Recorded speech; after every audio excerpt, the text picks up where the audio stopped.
अस्सलाम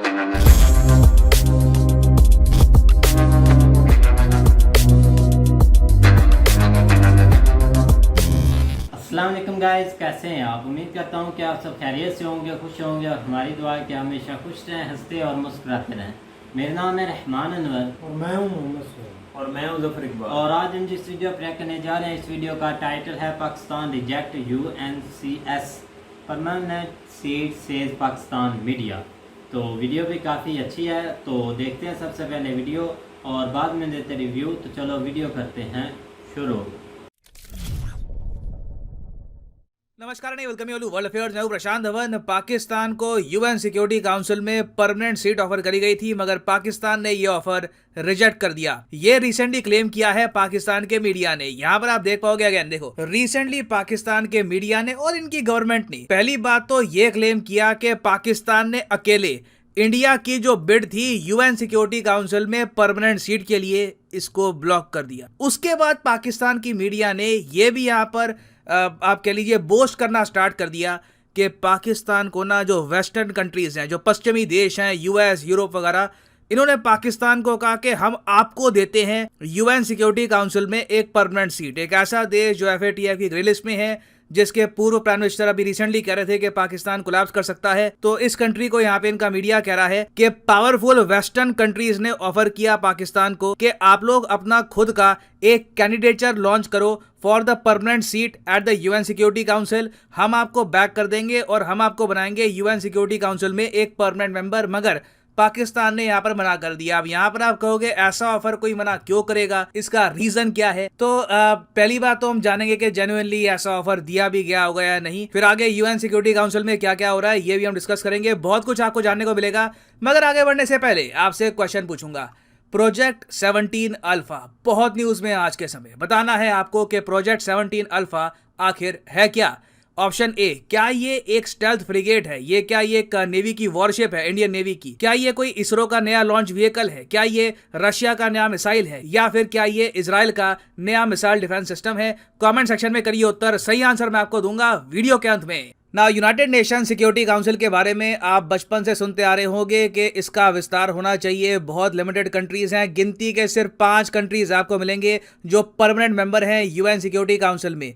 अब आज के समय आप इतने बड़े हो चुके हो, आज तक यूएन सिक्योरिटी काउंसिल का विस्तार नहीं हुआ। अब ये बात रिसेंटली यूएन जनरल असेंबली जहां पर 193 कंट्रीज हैं, इसके जो प्रेसिडेंट हैं अब्दुल्ला शाहिद, जो मालदीव्स को बिलोंग करते हैं, इन्होंने ये कहा कि यूएन सिक्योरिटी काउंसिल का विस्तार कब करोगे? 77 साल हो गए यूएन सिक्योरिटी काउंसिल का विस्तार नहीं हुआ। जब last time UN security council का विस्तार हुआ था तब उस वक्त यूएन की जनरल असेंबली में थे 113 कंट्रीज। ये मेंबरशिप बढ़कर अब 193 हो गई। मतलब कि जनरल असेंबली में तो बहुत से नए देश ऐड हुए, मगर सिक्योरिटी काउंसिल आज भी फ्रोजन स्टेट में है, इसमें कोई तरक्की नहीं हुई। और इंडिया ने भी यहाँ पर कहा कि लग रहा है कि अभी 75 ईयर्स और लग जाएंगे यूएन सिक्योरिटी काउंसिल के रिफॉर्म में। ये ऑफ कोर्स इंडिया ने ताना देते हुए कहा है, हम लिटरल सेंस में यहाँ पर नहीं कह रहे कि 75 ईयर्स लगेंगे। मगर जैसे ही इंडिया की ये स्टेटमेंट आई कि अभी तो आप यहाँ पर रिफॉर्म करने को तैयार ही नहीं है, कब रिफॉर्म करोगे, पाकिस्तान ने इस स्टेटमेंट पे जंप कर दिया। और यहाँ पर आप देख पाओगे पाकिस्तान के जो विदेश मंत्री हैं बिलावल भुट्टो जरदारी, इन्होंने ये ट्वीट कर दी कि पाकिस्तान ने इंडिया का जो अटेम्प्ट था परमानेंट सीट पाने का यूएन सिक्योरिटी काउंसिल में, इसको ब्लॉक कर दिया, इसको थ्वाट कर दिया। मतलब कि पाकिस्तान ने इंडिया को रोक दिया है। और इन्होंने यहाँ पर इस टाइप के जो ये आर्टिकल है, जो मैंने आपको वीडियो की स्टार्टिंग में दिखाए थे, ये भी शेयर किए लोगों को बताने के लिए कि किस तरीके से पाकिस्तान पिछले 7 दशकों से लगातार साउथ एशिया को पीछे रख रहा है। और आज भी जिस काम के लिए ब्रिटिशर्स ने पाकिस्तान को बनाया था, पाकिस्तान वो काम प्रॉपरली कर रहा है। और इसके अलावा पाकिस्तान के जो कई मेंबर ऑफ पार्लियामेंट है, इन्होंने ये भी यहाँ पर ऐड किया कि डिप्लोमेटिक फ्रंट में ये पाकिस्तान की बड़ी जीत है। और तो और इनके मीडिया ने फिर इसके आगे एक और क्लेम डालना स्टार्ट कर दिया, जो पाकिस्तान के कई पॉलिटिशियंस ने भी इसको आगे फिर सर्कुलेट किया है, कि एक्चुअली में कहानी ये है कि जो पश्चिमी देश है, यूएस, यूरोपियन यूनियन, इन्होंने पाकिस्तान को ये कहा कि आप ना यूएन सिक्योरिटी काउंसिल का जो विस्तार करना है, इसको ब्लॉक मत करो, आप खुद हमारी तरफ आ जाओ, हम आपको यूएन सिक्योरिटी काउंसिल में सीट देंगे। पाकिस्तान को ये ऑफर आई, मगर पाकिस्तान ने रिजेक्ट कर दिया। अब ये जो बातें हैं। मुझे लग रहा है कि इमरान खान ने रात को ये 7 बजे के बाद ये आर्टिकल लिखा होगा, बट ऑब्वियसली इमरान खान ने आर्टिकल लिखा नहीं हुआ, बट लग ऐसी रहा है क्योंकि रियलिटी में ऐसा कुछ भी नहीं हुआ। कोई भी इंटरनेशनल मीडिया, कोई भी रिपोर्ट इस क्लेम को सपोर्ट नहीं करती कि पाकिस्तान को पश्चिमी कंट्रीज ने यूएन सिक्योरिटी काउंसिल की सीट ऑफर करी थी। खैर, पाकिस्तान का मीडिया अपनी तरफ से ये क्लेम कर रहा है। अब यहाँ पर आप कहोगे मगर चलो ठीक है, आपको यूएन सिक्योरिटी काउंसिल की परमानेंट सीट ऑफर करी गई यूएस, यूरोप द्वारा, फिर आपने मना क्यों किया? आप ले लेते ये सीट। तो यहाँ पर पाकिस्तान कहता है कि इन्होंने वफादारी निभाई है यूनाइटिंग फॉर कंसेंसस ग्रुप के साथ, और पाकिस्तान ने सोचा कि अचानक से इस ग्रुप के साथ अगर ये गद्दारी करेंगे और सिक्योरिटी काउंसिल की सीट ले लेंगे तो इससे पाकिस्तान की इमेज खराब होगी। अब यहाँ पे आप कहोगे ऐसा कौन सा ग्रुप है जिसके खातिर पाकिस्तान ने यूएन सिक्योरिटी काउंसिल की सीट बना कर दी? तो यहाँ पर ये लोग बात कर रहे हैं यूनाइटिंग फॉर कंसेंसस के बारे में। इसको काफी बार द कॉफी क्लब भी कहा जाता है। इसके बारे में मैंने आपको एक प्रीवियस वीडियो में बताया था। ये 9 कंट्रीज का ग्रुप है: Italy, Canada, south Korea, Spain, Turkey, Mexico, Argentina, Pakistan और माल्टा। ये जो 9 देश हैं, इनका कहना यह है कि यूएन सिक्योरिटी काउंसिल का जो विस्तार है वो ऐसे नहीं करना चाहिए जैसे G4 कंट्रीज कह रही है। जो G4 कंट्रीज हैं इनके बारे में आपको पता होगा, इंडिया, जापान, ब्राजील और जर्मनी। ये सब कंट्रीज कहती है कि हमको दो आप यूएन सिक्योरिटी काउंसिल में सीट वीटो पावर के साथ। मगर जो कंसेंसस वाली कंट्रीज हैं यहाँ पर, जिसको कॉफी क्लब भी कहा जाता है, ये कहती हैं कि आप ना परमानेंट जो मेंबर्स हैं इनकी लिस्ट मत बढ़ाओ।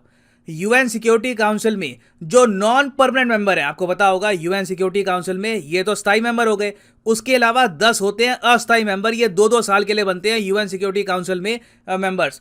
तो कॉफी क्लब कंट्रीज कहती है कि ये जो लिस्ट है ना कंट्रीज की, ये बढ़ा दो। मतलब कि यहाँ पर जो नॉन परमानेंट मेंबर है ना, ये आप 20 कर दो और कंट्रीज को यहाँ पे ऐड कर दो, ताकि बाकी कंट्रीज भी यहाँ पर पार्टिसिपेट कर पाए यूएन सिक्योरिटी काउंसिल में। मगर अब इस सोच में, इस पूरे आइडिया में प्रॉब्लम ये है कि इससे जो बेसिक एक फंडामेंटल प्रॉब्लम है यूएन सिक्योरिटी काउंसिल की, ये सॉल्व नहीं होती। और ये प्रॉब्लम है कि यूएन सिक्योरिटी काउंसिल का जो वीटो है ये बहुत ही लिमिटेड कंट्रीज और रीजन तक सीमित है। अब फॉर एग्जांपल, दुनिया का सबसे बड़ा कॉन्टिनेंट कौन सा है? Asia.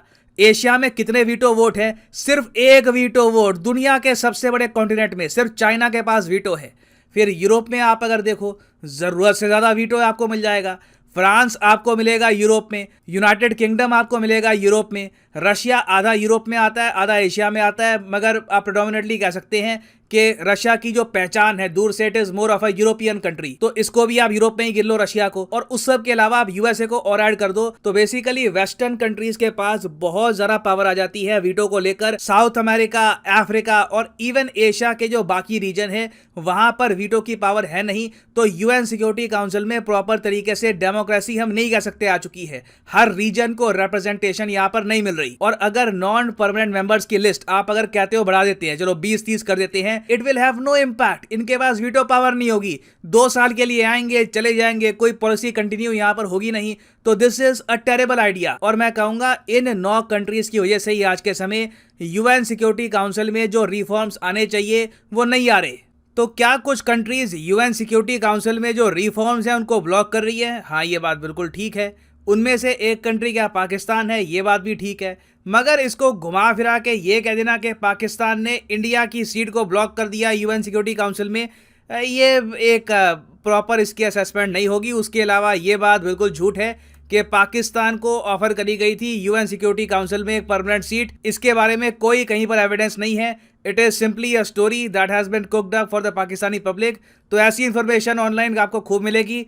B aware, understand what is actually happening. ना वापस आते हैं अपने क्वेश्चन की तरफ कि प्रोजेक्ट 17 अल्फा ये किससे रिलेटेड है? तो सही उत्तर यहाँ पे है, it is related to stealth frigates of the Indian navy. Project 75A के अंडर टोटल हम 7 स्टेल्थ फ्रिगेट्स बना रहे हैं फॉर द इंडियन नेवी। इस प्रोजेक्ट की पूरी कॉस्ट है 45,000 करोड़ इंडियन रुपीस। और रिसेंटली चौथी जो स्टेल्थ फ्रिगेट है ये राजनाथ सिंह जी ने करी है लॉन्च। और फाइनली यहाँ पर मैं ये भी ऐड कर दूं कि लाइफ में अगर आप एक बार प्रॉपरली यूपीएससी एग्जाम की तैयारी करना चाहते हैं, किसी भी एग्जाम की तैयारी करना चाहते हैं, चाहे आईआईटी हो, बैंक हो, तो सिंपली जाइए कमेंट सेक्शन में।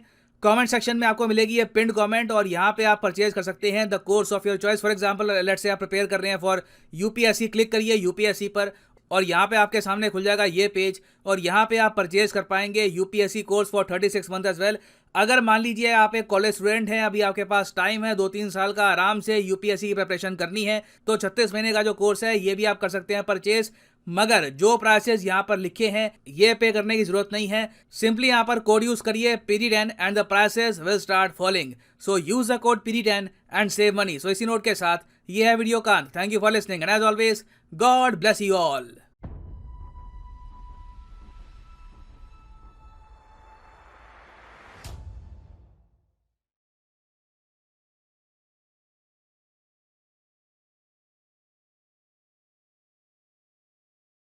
हाँ जी गाइस, तो जैसा कि आप वीडियो देख रहे थे तो वीडियो भी काफ़ी इंटरेस्टिंग थी। तो इंडिया पाकिस्तान ने भाई रिजेक्ट की है सीट, तो क्योंकि काफ़ी बड़ी कंट्री भी है हमारी भाई, इकोनॉमिकली सब हर लिहाज से बहुत बड़ी कंट्री है। तो ऐसी छोटी मोटी सीट तो ये भाई रखेंगे ही नहीं, ज़ाहिर सी बात है, यहाँ तो जाना मुमकिन ही नहीं है। नहीं, ये न्यूज़ सुपर तो पावर है ना। न्यूज़ तो 1-2 दिन की है। इस पर आर्टिकल तो काफ़ी दिन से छपा हुआ था। आई थिंक 1 मंथ पहले के पाकिस्तान UN में इंडिया की सीट को रोक सकता है या इसमें रुकावट बन सकता है। मैंने ये आज से 1 मंथ पहले आर्टिकल पढ़ा था BBC न्यूज़ से, लेकिन न्यूज़ तो अभी आई है, कुछ ना कुछ है तो न्यूज़ आई है, ऐसे नहीं वो अब आर्टिकल छाप देंगे कि ऐसे सीट में इनको ऑफर भी हुई है और इन्होंने इंडिया को एक रुकावट भी इंडिया के रास्ते में बने हैं। क्या बात है भाई, वही बोल रहा हूँ ना कि इतनी आसान से हम ऐसी सीटें भाई लेते नहीं हैं, रिजेक्ट भी कर देते हैं और दूसरी कंट्री को रोक भी सकते हैं। इतनी तो पावर भाई रखते ही हैं, ज़ाहिर सी बात है। लेकिन इसमें पावर वाली या रोकने वाली कोई बात नहीं। फॉरेन मिनिस्टर जो है ना, इसके ऊपर हमें खुद नहीं यकीन, और अब दूसरे इसके ऊपर क्या यकीन करेंगे। तो उसने जो कॉलम शेयर किया है वो ज़ाहिर बात है किसी पाकिस्तान की किसी एक न्यूज़ चैनल का है, अपनी अगर इस चैनल तरह, बल्कि हाँ उनका अपना ही है, और वो खुद बना के जो है ना, सिर्फ क्योंकि आजकल थोड़ा सा माहौल इधर गर्म है तो इस लिहाज से अपने को थोड़ी बहुत परफॉर्मेंस के लिहाज से ये चीज़ें कर रहे हैं, लेकिन उनका फ़ायदा नहीं होना, क्योंकि लोग अब थोड़ा सा ना ये भी बहुत पीछे हैं हर चीज़। आप दोनों का मतलब यही है कि पाकिस्तानी मीडिया झूठ बोलती है हर तरफ। ये आप उनके फेवर में आप जियो न्यूज़ कर ले या कुछ और चैनल है, ये तो ARY न्यूज़ पर भी थी यार, आर्टिकल छपा हुआ था, आर्टिकल BBC को न्यूज़ पर देखे भी ना, थी। कुछ देखें भी ना कि ये सीट कौन सी कैंसिल कर रहे हैं, किस जगह सीट मिल रही है। ऐसी सीट कोई भाई कौन ऐसे रिजेक्ट करता है, ये तो पहले पावर देखो की ना। बात करें ना, वो रिजेक्ट करना भी उनका रीजन था पाकिस्तान में। आप ऑलरेडी वीडियो भी देख चुके हूँ, उसने बताया भी है किसके लिए रिजेक्ट की है। ठीक है, इंडिया के लिए रिजेक्ट की। और नहीं भाई, वो जो मेंबर थे उस इनके जो मेंबर आते हैं पाकिस्तान ब्राज़ील नहीं, आई थिंक बताया है सर प्रशांत ने। अच्छा भाई, होगा कोई मसला, पर्सनल इशू होते हैं भाई, काफ़ी कुछ देखने पड़ते हैं। लेकिन ये है कि सीट अच्छी थी, मिल जाती है। और वैसे भी चलो खैर होगा कोई मसला जिसकी वजह से हमारे जो फॉरेन मिनिस्टर हैं उनके ना एक्सेप्ट किया होगा, क्योंकि इस वक्त कुछ गड़बड़ चल रही है पाकिस्तान में। चलो खैर बेहतर हो जाएंगे हालात भाई, आप भी दुआ किया करें कि भाई कुछ हालात बेहतर हो जाएं, क्योंकि लेकिन इतनी काफ़ी पावर अभी नहीं पाकिस्तान के पास। जो वो दूसरा यूरोपियन कंट्रीज की बात कर रहे हैं ना, तो वो भी मुझे नहीं लगता इतनी बड़ी ऑफर जो है ना वो पाकिस्तान को देंगे कि आप इस तरह कर लें या इस तरह करेंगे, मुझे लगता नहीं है। बाकी आगे देखो, अभी तो ये पाकिस्तानी मीडिया, क्योंकि अगर वर्ल्ड मीडिया इसको कवर करता है ना तो फिर तो चलो कोई बात बनती है, नज़र आती भी है, लेकिन वो तो सीन इस तरह का है नहीं, इसलिए हम तो भाई चलो आप नहीं मानते कि ऐसा हुआ है, ऐसा हो बस हमें जाएगा। पता है ना अपना, इतना तो अब समझ गया थोड़ा बहुत इसके बारे में। बिल्कुल भाई, जो ज़्यादातर इसके साथ भाई जुड़ा रहता है ना इन चीज़ों के साथ, और उसको इस चीज़ का पता होता है कि भाई क्या हो रहा है क्या नहीं हो रहा पाकिस्तान में, क्योंकि सारा दिन यही देखते गुजरता है कि भाई इस वक्त क्या हो रहा है। हर कोई अपने भाई मफाद के लिए पता नहीं कहाँ से कहाँ जा रहा है, कहाँ से कहाँ गिर रहा है, कोई समझ नहीं आ रही। तो इस लिहाज से अब कुछ भी नहीं बोला जा सकता जब तक भाई कोई हमारी हुकूमत ही पक्की कोई नहीं। भाई अगर देखा जाए तो 4 सूबे हैं, उस जगह कोई और है, पंजाब में कोई और है, इधर कोई और है, उधर कोई और है, और हमारा जो वजीर आज़म है उसके पास एक भी सूबा नहीं है। बस ये चीज़ है भाई, अब क्या बोले कि भाई हम वो तो एक अलग टॉपिक है ना, उसके बिल्कुल चलो भाई। उम्मीद करते हैं कि भाई वीडियो अच्छी होगी। बिल्कुल भाई, उम्मीद करते हैं कि गाइज आपको वीडियो पसंद आएगी। अगर पसंद आए तो लाइक सब्सक्राइब जरूर कीजिएगा और कमेंट में अपनी राय का इज़हार जरूर कीजिएगा। अल्लाह।